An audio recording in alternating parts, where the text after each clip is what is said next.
Olá, meus queridos! Após a criação do modelo conceitual da última aula, nós devemos agora pensar em escolher uma plataforma de SGBD para direcionar esse modelo lógico que devemos criar nessa aula.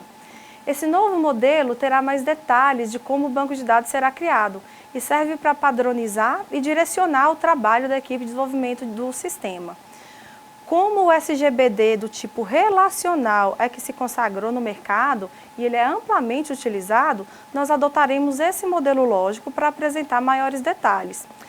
Nós chamaremos esse modelo a partir de agora de modelo relacional, não mais modelo lógico, que seriam genéricos, poderiam ter vários, né? Pois a criação foi baseada também no conceito matemático de relação, né, entre conjuntos. Então, vou mostrar para vocês agora a estrutura básica do modelo relacional. O modelo relacional ele é basicamente constituído por tabelas. As tabelas têm colunas, né, que nós podemos também chamar de atributos ou de campos, né, e possuem linhas, que nós podemos chamar de tuplas ou de dados, simplesmente, os dados que são registrados. Nas colunas, nós vamos ter o nome, né, desses atributos. Então, aqueles atributos vão virar colunas, como matrícula, nome, cidade. E aí, para cada linha, então, eu vou ter um registro ou uma tupla. Por exemplo, na linha 1, né, eu tenho o nome Maria, cidade Vitória. Então, essa primeira linha é um registro, é uma tupla. A segunda linha, Mateus, Vila Velha, é o segundo registro, é a segunda tupla, e assim por diante. Para representar os identificadores, aqueles atributos especiais que nós vimos na aula passada, nós temos que criar chaves. Então, agora, o que era identificador, nós vamos chamar de chaves. As chaves que identificam cada uma das entidades, e agora vão identificar cada uma das tabelas, nós vamos chamar de chaves primárias. Então, perceba que existe, de fato, uma tradução. No modelo conceitual, o que nós chamávamos de entidade, a partir de agora nós vamos chamar de tabelas. Alguns relacionamentos, aqueles que possuíam atributos, agora também vão ser representados na forma de tabela. Alguns relacionamentos que não possuíam atributos vão ser representados na forma de chave, uma chave especial, que é chamada chave estrangeira.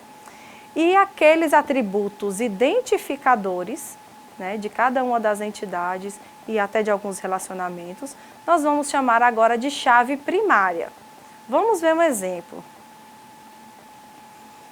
Nesse exemplo, nós temos a tabela empregados, né, e aí nós temos como chave primária a matrícula, que identifica de forma única cada um dos empregados, o número 1, 2, 3, 4, e nós temos a tabela departamentos, né? Então, perceba que da tabela empregados ela veio de uma entidade, que era empregado, a tabela departamentos veio de uma entidade, que era departamento. No departamento, nós também temos uma chave primária, toda tabela vai precisar ter sua chave primária, né? Que é o código do departamento, 1, 2 e 3, com o nome desse departamento. Percebam que a chave estrangeira é aquele código do departamento que está lá dentro da tabela empregados. Dentro da primeira tabela nós temos matrícula, nome, cidade e código do departamento. E o que isso significa? Eu quero mencionar ali qual que é o departamento que aquele empregado faz parte, né? Então, eu poderia pensar naquela relação lá de que empregado está lotado, relacionamento, né? Está lotado em departamento, né? Percebam aí que eu posso ter vários empregados lotados no mesmo departamento, né? Então, eu tenho a relação de 1 para N. Ali, especificamente, eu consigo identificar isso porque, olha, na primeira linha lá, a Maria, ela está no departamento 1. E nós sabemos aí abaixo que o departamento 1 é informática. O segundo e o terceiro, que são Mateus e Gabriel, estão no departamento 2. Olha lá, código de departamento 2. Então, esses dois estão dentro do departamento de Geografia. Então, eu tenho uma relação de N empregados em um departamento, né? Que é no caso aí de Geografia. E eu tenho a relação lá, Joana que é a quarta linha, que está no departamento de código 3, que é português, né? Então, tenho Joana dentro do departamento de português. Percebam que, então, o que interessa para a gente em relação às chaves? Matrícula é a chave primária da tabela, empregados, código de departamento é a chave primária da tabela departamentos. Mas eu posso usar esse código de departamento como uma chave estrangeira. Por que ela é estrangeira? Porque ela naturalmente ela é primária da tabela departamentos, mas ela está também localizada ali dentro da tabela empregados, né? Portanto, ela é estrangeira, ela vem de uma outra tabela, tá? Nós vamos chamar a partir de agora de mapeamento, todo esse processo de conversão de um modelo conceitual para um modelo relacional. Nós teríamos que fazer de um modelo conceitual para um modelo lógico qualquer, que fosse orientado a objetos, objeto relacional. Existem outras abordagens de vários tipos de SGBDs diferentes. No entanto, como nós vamos utilizar para a nossa prática um SGBD relacional, e que é o que mais se utiliza hoje em dia no mercado, então nós vamos utilizar o MySQL. O SGBD, então, é relacional. Então, o mapeamento que nós temos que fazer é de um modelo conceitual para um modelo relacional. E aí existe um passo a passo, algumas regrinhas de como fazer essa conversão. A identificação básica, entidade para tabela, atributo, vira agora campo, coluna, isso aí a gente já conseguiu perceber, né? Identificador, chave primária, mas existem várias regras que a gente deve utilizar, né, e treinar bastante para não haver erro na hora de gerar esse modelo relacional. Porque o modelo relacional, ele deve ser bastante coerente com o que se espera de um modelo relacional, para que ele funcione de forma adequada, quer dizer, ele seja compreendido de forma adequada pelo SGBD e por todos os usuários programadores que queiram realizar consultas em cima deste banco de dados futuramente. O mapeamento, então, das entidades e atributos vai considerar o mapeamento dos relacionamentos, e aí em cada caso a gente vai ter uma regra diferente, se é 1 para 1, se é 1 para N ou se é N para N. Vai passar também pelo mapeamento das generalizações e especializações, né, como a gente entende a herança, o mecanismo de herança. Vai passar também pelo mapeamento de atributos multivalorados. Então, para cada um desses casos, nós vamos ter regras de mapeamento. Basicamente, o que nós temos é que transformar agora, então, um modelo que era conceitual em um modelo relacional. Vamos verificar esse exemplo. Nós temos ali, no nosso caso, de empregados e departamentos, ele já está na forma de tabela, que é como vai ficar no banco de dados em si. No entanto, nós vamos dizer que um modelo relacional é só a representação disso. Então, por exemplo, a tabela empregados eu poderia representar de forma relacional assim. Eu coloco o nome da tabela, entre parênteses o nome dos campos, né, ou das colunas, e sabendo que eu tenho matrícula, nome, cidade, código, departamento e a observação, que é código de departamento, nesse caso, referencia a tabela departamentos, né? Então, para lembrar de que se trata de uma chave estrangeira.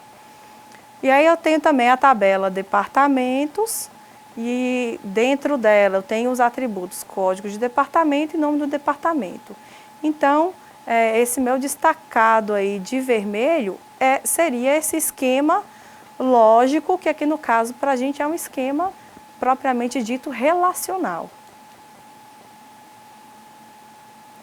No relacionamento 1 para 1, vamos considerar o seguinte exemplo. Funcionários gerenciam projetos, né? Eu tenho que um funcionário gerencia nenhum ou no máximo um projeto. O projeto é gerenciado por mínimo 1 e máximo 1 funcionário. Então, essa é a relação. Como que ficaria o mapeamento disso para o modelo relacional? Nós vamos colocar lá a tabela funcionários, que possui os atributos matrícula, nome, cidade, data de admissão, né? A tabela projetos, que tem o código, nome, data de início, matrícula do gerente, sendo que Matrícula do gerente é uma chave estrangeira que referencia funcionários, a tabela funcionário, né? Então, essa restrição aí, matrícula gerente referencia funcionários, é que vai me garantir o relacionamento entre essas tabelas. Percebam que as entidades se transformaram em tabelas, os atributos se transformaram em campos, né, ou colunas, e o relacionamento vai ser essa chave estrangeira, matrícula gerente, referencia funcionários. No próximo caso, relacionamento 1 para N, nós temos, se eu disser que um funcionário poderia gerenciar mais de um projeto, então eu estou partindo do mesmo exemplo, eu também poderia referenciar, utilizar a mesma situação de chave estrangeira. Então, tanto no relacionamento 1 para 1, quanto no relacionamento 1 para N, eu posso simplesmente utilizar uma chave estrangeira. O detalhe aí é que, no caso de 1 para 1, a chave estrangeira poderia estar em qualquer uma das tabelas. Então, o que eu estou dizendo? Nesse caso, 1 para 1, eu poderia ter uma chave estrangeira fazendo referência, dentro de projetos, fazendo referência a funcionário, ou eu poderia ter uma chave estrangeira dentro de funcionário fazendo referência a projeto. Não interessa, porque simplesmente eu vou estar utilizando um registro para outro registro. Então, bastaria ter um código, né? Eu não posso usar os dois, mas bastaria utilizar uma chave estrangeira para poder representar o relacionamento. No caso do relacionamento 1 para N, é obrigatório que essa chave estrangeira seja do lado onde a cardinalidade é N. Então, percebam que o N está lá do lado da entidade de projetos. Então, a minha chave estrangeira vai ficar lá, dentro de projetos. Então, lá dentro de projetos, tem que ter uma chave estrangeira que faça referência a funcionários.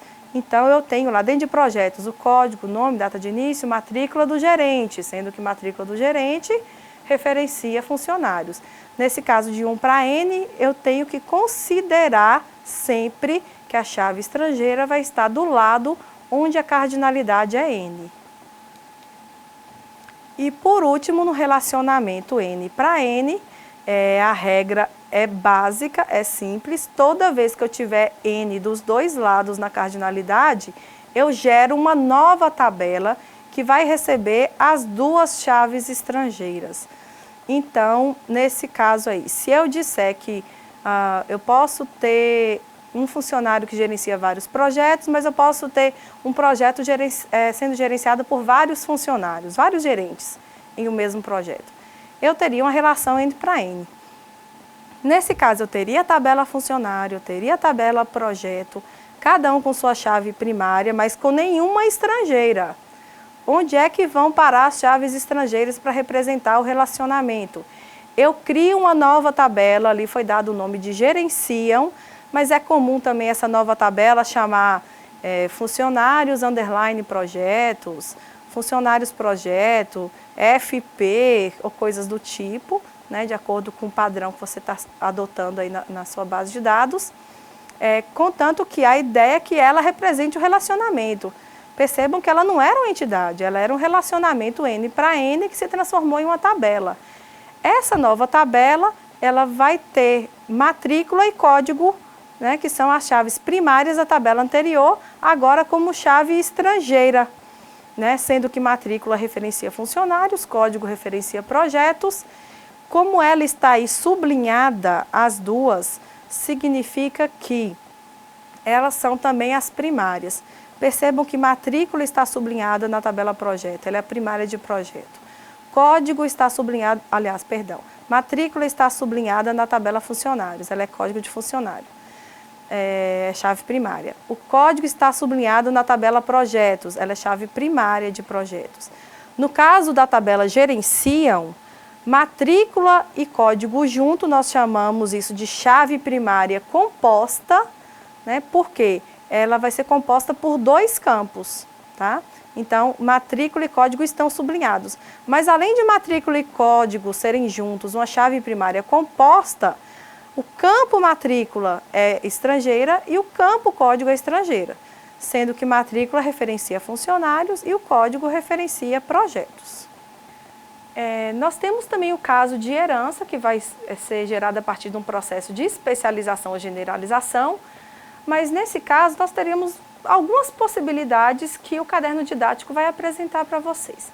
Eu vou mostrar aqui o caso que eu acho mais interessante, mais eficiente, que proporciona maior economia de espaço, no caso de armazenamento, porque evita que eu tenha vários campos vazios, sempre sem preenchido e ao mesmo tempo sendo reservados, armazenados em disco rígido.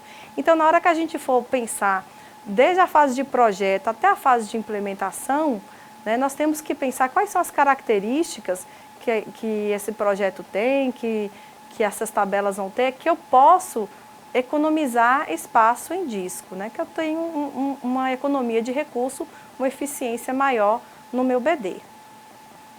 Neste caso, aí eu tenho um exemplo de clientes, né, pessoas físicas e jurídicas, que já foi apresentado anteriormente. Então, eu tenho aí a tabela clientes e eu tenho a tabela pessoa física, né, que é clientes pessoa física, e a tabela clientes pessoa jurídica. Olha, perceba aqui, na tabela clientes, que é a mais genérica, eu tenho nome e endereço, porque o nome e endereço vai ser comum tanto para a pessoa física quanto jurídica, né? Então, quando eu for cadastrar o meu cliente, pessoa física, eu começo preenchendo lá em cima, no cliente, nome e endereço. E continuo preenchendo o cadastro em cliente, pessoa física, que vai ter também um código, CPF, carteira de identidade, sendo que o código vai referenciar quem? A minha tabela clientes. Perceba que aí que o código de clientes, pessoa física, ele é uma chave estrangeira porque ele referencia clientes e ele está sublinhado, então ele é também a primária do clientes pessoa física. Olha a mesma situação para outra tabela. Se eu estiver cadastrando uma pessoa jurídica como cliente, eu começo o cadastro lá em cima, o nome e o endereço dentro da tabela clientes e continuo o cadastro em clientes pessoa física, que vai ter um CNPJ, uma atividade principal. E esse código aí da pessoa física referencia a tabela clientes, quer dizer, ele vai possuir o mesmo código lá na tabela cliente, então ele é uma chave primária, porque está aí sublinhado, ele vai identificar aí de forma única, né, os registros de pessoa jurídica, mas também ele faz referência à continuação do cadastro que está lá dentro da tabela mais genérica, que é a tabela clientes. Uma outra situação de relacionamento que a gente, inclusive, ainda não viu e que pode ocorrer, né, com menor frequência, são os autorrelacionamentos. É quando eu tenho uma entidade que se relaciona com ela mesma. Tipo, funcionário gerencia funcionário. Vamos ver o exemplo. Olha nessa situação, eu tenho a tabela funcionários, aliás, a entidade funcionário, né, olhando para o diagrama, eu tenho a entidade funcionário, o relacionamento é chefiam, ou gerenciam, né? Então, eu posso fazer a pergunta indo e voltando para a mesma entidade, tipo, funcionário chefia, nenhum funcionário ou vários, eu tenho lá 0N. Mas o funcionário é chefiado por mínimo 1, máximo 1, quer dizer, todo funcionário tem no mínimo 1 e no máximo 1 chefe. Ele tem obrigatoriamente que ter um chefe, então o mínimo 1, mas ele não pode ter mais de 1, então o máximo 1, né? Então esse autorrelacionamento ele pode ser representado também através de tabela no modelo relacional, sendo que a tabela funcionários vai ter matrícula, que é a chave primária, nome, cidade, data de admissão e matrícula do chefe. E essa matrícula do chefe referencia a própria tabela funcionários. Então, eu posso dizer ali qual que é o código desse funcionário, que é o chefe do funcionário que está sendo cadastrado naquele momento. A última situação, para atributos multivalorados, como eu faço? Toda vez que eu tiver um atributo multivalorado, ele vai se transformar em uma nova tabela.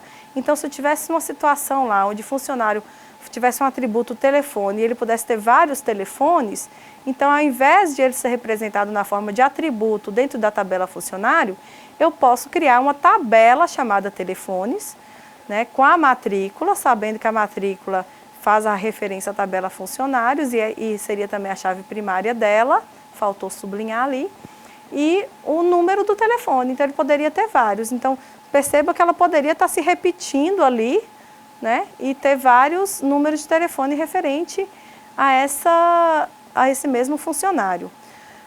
Quando eu tenho uma situação onde, por exemplo, o número de telefones, eu defina o máximo, ele pode ter só no máximo dois telefones, ou no máximo 3 telefones, é possível que eu coloque como atributos mesmo, ao invés de criar uma nova tabela. Eu poderia ter lá funcionários, matrícula, nome, cidade, data de admissão, telefone 1, telefone 2, telefone 3.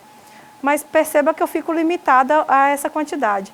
Se o limite máximo for um número muito grande, tipo 20, 50, 100, então não é interessante que eu crie vários campos, porque eu estaria desperdiçando muito espaço. Provavelmente nem todos eles vão ser preenchidos em todos os cadastros.